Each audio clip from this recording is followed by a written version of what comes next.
To hide story suggestions on Snapchat, you can adjust your settings to limit the suggested stories from friends, celebrities, or recommended accounts in your feed.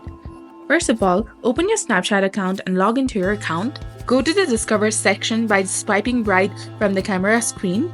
And from the suggested story or account you want to hide, tap and hold on to it. And then select I don't like, hide, or report. You can also go to their profile and then tap on the three dots in the top right. Then click on Hide this content. Go on Yes to confirm. And you can limit who can send you stories. Go to Settings of your Snapchat account and go to Account Actions. Then click on Contact Me option.